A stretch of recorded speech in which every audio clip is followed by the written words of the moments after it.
going to begin by listening in to U.S. Secretary of State Marco Rubio speaking following a NATO meeting in Sweden. I was asking for clarity. What was your message today? Well, no, guys, first of all, the United States has global commitments for our military. So we are constantly reevaluating where we're positioning forces. And since the first day of this administration, the Department of War has been working on that, and that's known to our allies. I think, what's happening now is that any decision that's announced or made is viewed through the broader context of some of the, the frictions that we've had in recent months. But at the end of the day, I think it's well understood in the alliance that the United States troop presence in Europe is going to be adjusted. That work was already ongoing, and it's been done in coordination with our allies. I'm not saying they're going to be thrilled about it, but they certainly are aware of it. We have obligations in the Indo-Pacific, we have obligations in the Middle East, we have obligations in the Western Hemisphere. So this has been an ongoing process. It shouldn't be a surprise to anybody. Mr. Secretary, did you discuss the NATO force model today? It didn't come up in directly in our. But again, it ties back to the same conversation, and that is, in a moment of conflict, what can everybody commit? And that decision, I think there's going to be some announcements on it later today in regards, if it hasn't come out already, in the next few days, and it'll be a collective product. I mean, they've been working it through the internal systems of NATO in terms of the force postures of what we would be able to supply along with others.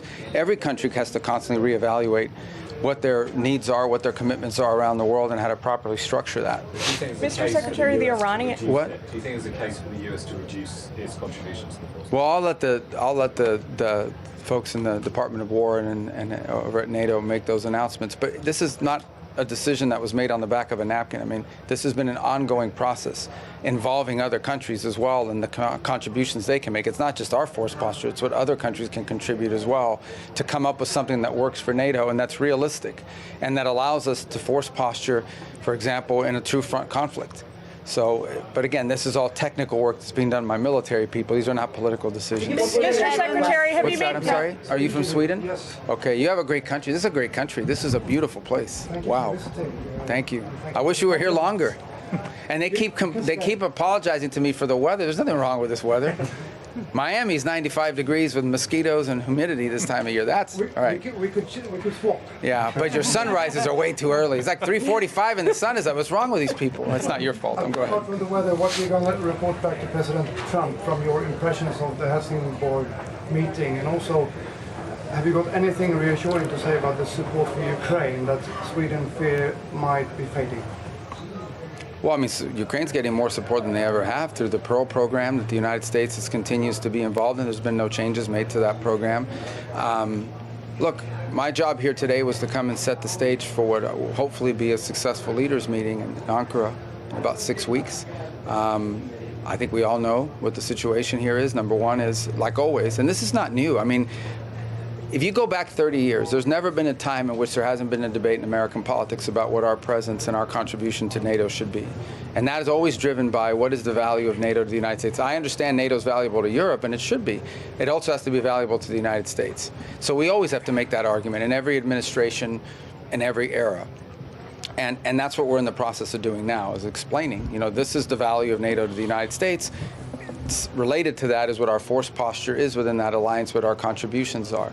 So obviously, one of the things that I've always used, and I've long been an advocate for NATO in my time in the Senate, and one of the arguments I always made was that these bases in the region provided us logistical options that we wouldn't otherwise have. And when some of those bases are denied to you during a conflict that we're involved in, then you question whether that value is still there. So that's going to have to be discussed. There's no doubt about it. I think there's also going to have to be some focus on how, a year after the meeting at The Hague, how much progress has been made in terms of the increased contributions. There are some countries that have doubled their defense spending over the last few years. There are others that are still lagging. In the end, the goal is to have a NATO that is strong, and the stronger our NATO allies are, the stronger NATO is going to be. So, have you made progress today, sir, with the allies on getting the Strait of Hormuz fully back up and running? And have no, I would be pretty ambitious to be able to open the straits at this meeting here today, but I can tell you that what I hope there is, this is what I hope for, and this is the point I made, is we all would love to see an agreement with Iran in which the straits are open and they abandon their nuclear ambitions and so forth, their nuclear weapons ambitions. That's what we would all hope for, and that's what we're going to continue to work on, and that's what work is ongoing even as I speak to you now in that regard. But we also have to have a plan B. And plan B is, what if Iran refuses to open the straits? What if Iran decides we refuse to open the straits, we're going to own the straits, and we're going to charge tolls for it? Okay, at that point, something has to be done about it. And I would argue that there are countries represented here today that are more deeply impacted by this than even the United States is. So all I'm saying, and I've said, and I think this has been reiterated by others, there are other countries that agree with me on this, is that we have to start thinking about what do we do if a few weeks from now Iran decides we don't care, we're going to keep the straits closed, we're going to sink any ship that doesn't listen to us or doesn't pay us. Then someone's going to have to do something about it. Okay, they're not just going to voluntarily reopen the straits in that scenario. So we have to start thinking about it. I raised that point today. I got a lot of nods. I got a lot of people that came up to me afterwards and acknowledged it, but we don't have an announcement for you today in terms of something that's happening. I know there's a plan in place for what to do if the shooting stops. It's what the French-UK initiative talks about when the conditions are set. Well, what they mean by where the conditions are set is when no one is shooting. And but we have to have a plan B for if someone is shooting. You know, how do you reopen the straits? And so I made that point today. I don't know if that would be a NATO mission necessarily, but it would certainly be NATO countries that can contribute to it. Asks of Canada or of European partners with regard to reopening the strait today? Anything that they can? No concrete ask today. I mean, that's not what the purpose of this meeting was. But I raised the point I just made a second ago, and that is that at some point, you know, ideally, they open the straits. You still, if let's say Iran decides to open the straits and say, okay, we're not going to shoot at people anymore, someone's still going to have to go in and reduce these mines. And some of these countries have a lot of minesweepers, so they could play a key role. And I think that's the utility of the UK-French mechanism that they've set up. But I'm saying plan B needs to be, what if Iran says, no, we refuse to open the straits? Then someone's going to have to go in and do something about it. That doesn't mean we couldn't do it. We could. The United States could do it. But there are countries that have expressed an interest in potentially being a part of something like that if, in fact, we get to that point. We don't need their help, but they're willing to do it. And I think we should take them up on it if they are. But I don't think there's been any firm commitments or firm asks today. It would be premature. But I just raised the issue that this is something we may need to confront at some point. Again, if we can't get an agreement done, we'd prefer to get an agreement done. Another Swedish question, please. Yes. It's your country, I have to. With the Swedish administration today, what was the most important outcome of that meeting? With your administration here? Yes. Oh, first of all, well, I told them what I told you. They did a great job of hosting this, and they've been a model ally, really a tremendous addition to NATO. Beyond that, we are cooperating. We have for a long time cooperated on issues of technology and so forth. As an example, Ericsson's a very important company. It's one of the only companies in the world that can compete in 5G and 6G with Huawei, for example.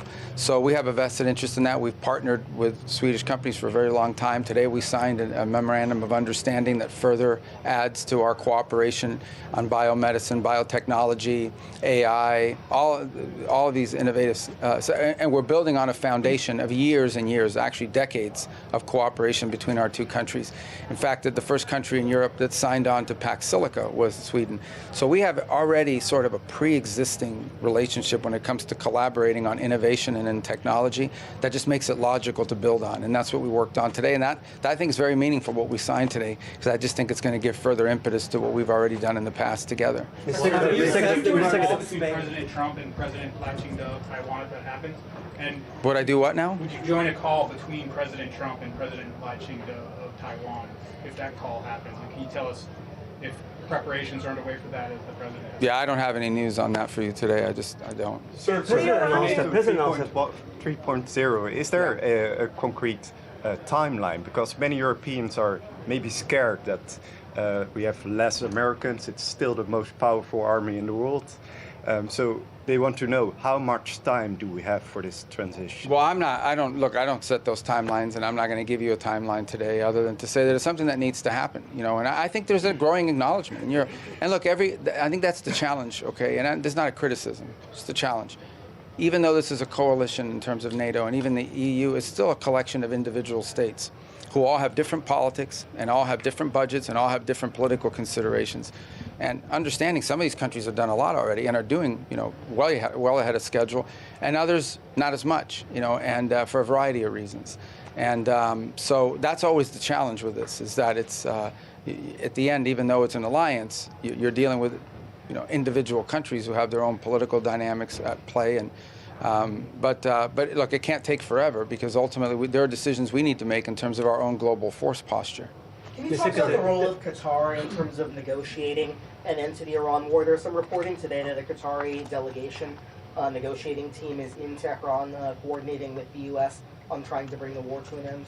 Well, the primary interlocutor on this has been Pakistan, and continues to be, and they've done I think an admirable job, and that's what we continue to work through. Obviously, other countries, have interests because, especially Gulf countries that are, in the middle of all this, may have their own situation going on. We talk to all of them, but I would just say that the primary country we've been working with on all of this is Pakistan, and that remains the case. And it's my understanding he was supposed to go yesterday, but it could be as early as today that Field Marshal Munir could be traveling there very, very soon.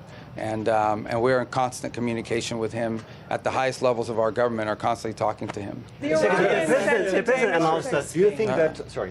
Do you think that the administration has to respect the 76,000 threshold troops deployment, U.S. troops deployment in Europe, or set by Congress, or do you think you can go below that? Below the 76,000 troops. Are you asking me a legal question, like of our laws, or no? We need to. The United States has global military commitments. We've made commitments to South Korea, to Japan, to other places as well. We're constantly reevaluating the threat matrix in the world. Where could a conflict emerge? Are we properly postured, and so forth? And so this is always the work. Every Department of War, every Pentagon, over every administration has constantly had to reevaluate these things. And so. We'll continue to reevaluate. That's been an ongoing process. It started from the first day of this administration, and throughout it, in coordination with NATO countries. So none of this is surprising, although, obviously I understand why it creates some, nervousness. But I think there's a broad recognition that there are going to be eventually less U.S. troops in Europe than there has historically been, for a variety of reasons. In fact, there was a surge after for example, the movement of troops from Germany that was announced a week ago. The Germans didn't freak out about it because they knew it just took us back to the 2022 numbers. And it was, I think, a reduction of less than 11 or 12% of our total presence there. And understand sometimes when these numbers come out, these aren't just people with guns. These are support staff. I mean, there's all kinds of other things. These aren't just fighters, war fighters necessarily. They're all the support that comes with it. So, although they may be in uniform. And so nonetheless, I mean, but that's always going to be an ongoing process. All right, I do have to run, so a couple more. On that any role for NATO to play when it comes to the situation in Cuba? NATO's far from Cuba. I know. Mr. Secretary, we haven't talked about that at all. What do you see as Sweden's role within NATO? Important. I mean, Sweden's been an incredible addition to NATO. Understand, there's a country that basically had to defend itself for a very long time, but it has a robust and mature manufacturing sector, industrial sector, technology sector. So, look, this is not a criticism, so I don't want you guys to read into this as like I'm criticizing some country. But generally, the additions to NATO have been countries that joined because they were in a weak position, and so they joined because they needed the collective strength of an alliance.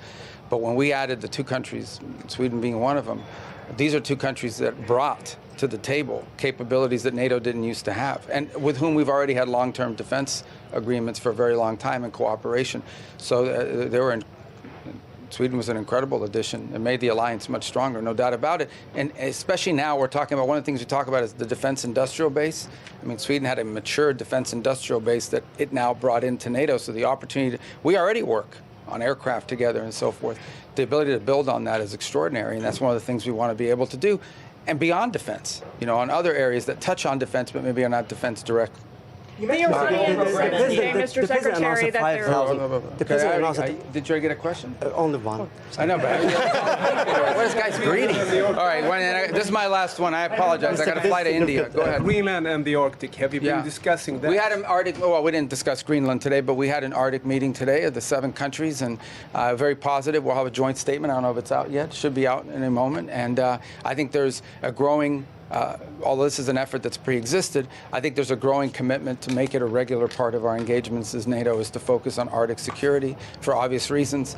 We're an Arctic nation. We're always going to be focused on the Arctic. It's great to see that other countries are part of this effort now, and that it's going to play a more prominent role the Arctic is going to play a more prominent role in NATO and in discussions around NATO. So we had our political officers met a few days ago and worked out a lot of details on the joint statement, and then we had a foreign ministers meeting today and potentially a leaders level meeting at some point on it as well. So it's a good forum within NATO, and I thought today was very positive, and the joint statement should reflect that. Okay, I said that was about...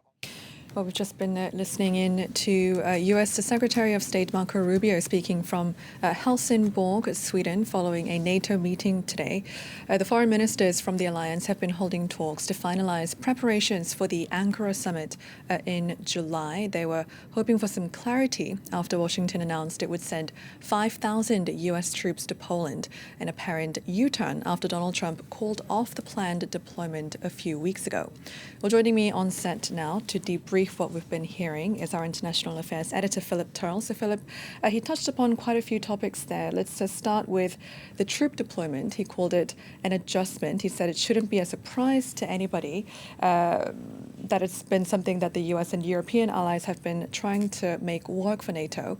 This slightly contradicts, I think, what we've been hearing from the European foreign ministers earlier today, saying they're a bit confused by this decision. This is an interesting development because there was one word which really dominated this press conference by Marco Rubio, which is almost carrying on now, despite the fact he said several times this is going to be the last question.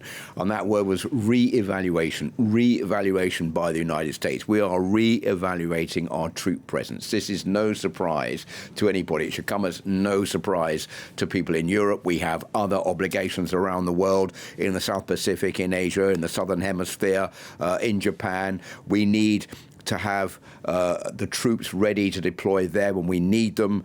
And we have to ask the question, are we properly postured in those areas if we need to be? And if we do need to be that, the troop numbers may have to come from Europe. So that is the message being put forward by Marco Rubio, which, of course, is not the one that has been put forward by the European Union, basically that they believe Donald Trump pulled the troops out of Germany, the 5,000 US troops, and those troops were going to be deployed somewhere else in the world. Well, where are they being deployed? They're being deployed in another European country, and that is Poland, because that is where Donald Trump gave his backing to the newly elected president.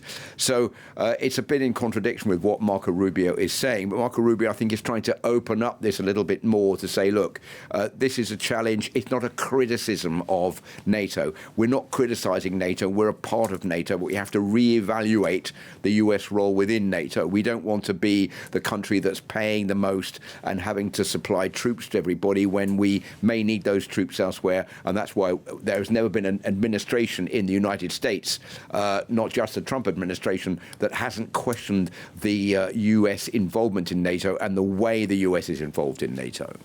And Rubio also said Ukraine is getting more support than ever. Was he alluding to the US or its European allies here? I think probably both. I think he knows that there has been an increase in spending by NATO members. He did allude to this at one time, saying that there needs to be a debate on the decision taken at The Hague last year to increase spending to 5% of GDP of all NATO nations. There needs to be a debate on who is contributing enough and who is not contributing enough. But he did say that a lot of countries do a lot. Others do not do as much, but each country is individual with its own needs and its own government. It can't take forever. So that's a sort of word of warning. But yes, I think he thinks that because there's been an increase in spending, Europe is better positioned now to be able to supply aid to Ukraine to help it in the manufacture of drones, which are now being fired into Russia and causing trouble for Russian efforts to advance on the front line. And also the fact that European nations are buying weapons from the United States, which they are then giving to Ukraine. So on that front, I think Marco Rubio believes that there has been some advance in the way the United States wants, and that is that it's not the US supplying weapons to Ukraine over the heads of Europe. Europe is playing its part and providing those weapons as well that are coming from the United States. Philip, thank you as always for your analysis. That's Philip Turl, our international affairs editor.